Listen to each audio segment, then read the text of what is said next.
Assalamualaikum warahmatullahi wabarakatuh. Alhamdulillah, wassalatu wassalamu ala rasulillah. Apa hukum orang yang tidak sholat namun dia berpuasa? Dia menjalankan puasa bersama kaum muslimin, hanya saja dia tidak sholat.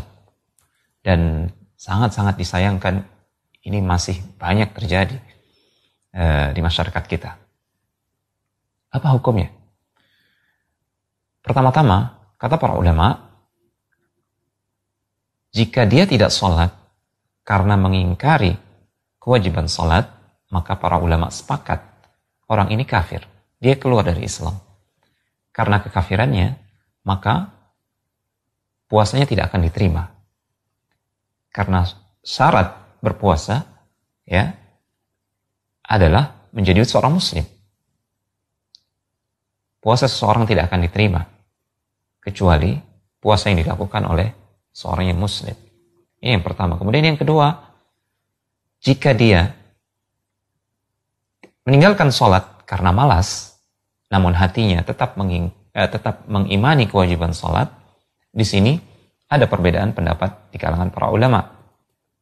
Ada yang mengatakan dia tetap muslim, tidak dikafirkan, dan ada sebagian ulama juga, dan jumlah mereka banyak, yang mengatakan dia kafir, dia keluar dari Islam, sehingga amalan puasanya tidak akan diterima. Tidak sah amalan puasa dari seorang yang statusnya kafir. Atas dasar hal ini, maka kepada saudara-saudara kita yang meninggalkan sholat, namun mereka berpuasa Ramadan, kami memberikan nasihat, pintu taubat Allah Subhanahu wa taala masih terbuka lebar. Allah Subhanahu wa taala bahkan berfirman, "Innallaha yaghfiru dzunuba jami'a. Qul ya ibadiyalladzina asrafu ala anfusihim la taqnatu min rahmatillah. Innallaha yaghfiru dzunuba jami'a." Katakan kepada hamba-hambaku yang mereka melampaui batas, melakukan dosa dan maksiat, jangan berputus asa dari rahmat Allah Subhanahu wa taala, karena sesungguhnya Allah Subhanahu wa taala mengampuni semua dosa kecuali dosa kesyirikan tentunya. Kesempatan masih ada. Dan sekaligus ini sebagai nasihat, jangan meremehkan perkara sholat. Di antara para ulama ada yang mengatakan yang meninggalkan sholat dengan sengaja, sekalipun dia masih meyakini kewajiban sholat, namun dia meninggalkannya karena malas, karena hal-hal yang sifatnya duniawi. Sebagian ulama, dan jumlah mereka banyak, mengatakan orang yang seperti ini telah keluar dari Islam. Na'udzubillah. Artinya semua ibadah yang dia lakukan tidak akan diterima oleh Allah Subhanahu wa taala. Karena syarat diterimanya amal ibadah seseorang adalah dia beriman, dia bertauhid, dia hidup dalam keadaan muslim, dan dia wafat dalam keadaan muslim.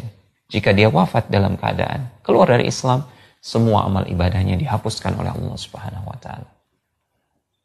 Allah Subhanahu wa taala berfirman, فَإِنْ تَابُوا وَأَقَامُوا الصَّلَاةَ وَأَتَوُا الزَّكَاةَ فَإِخْوَانُكُمْ فِي الدِّينِ. Jika mereka, orang-orang kafir itu, mereka bertaubat. Bagaimana cara mereka bertaubat? Mereka mendirikan sholat, menunaikan zakat. Maka dengan demikian mereka telah menjadi saudara-saudara kalian sesama muslim. Ayat ini dijadikan dalil oleh para ulama yang mengatakan bahwasanya orang yang meninggalkan sholat, mereka telah keluar dari Islam. Karena buktinya, orang-orang yang kafir, jika mereka hendak bertobat, mereka harus menunjukkannya dengan menunaikan sholat. Dengan demikian, sholat adalah perkara yang sangat urgen. Jangan sampai kita meninggalkannya. Wassalamualaikum warahmatullahi wabarakatuh.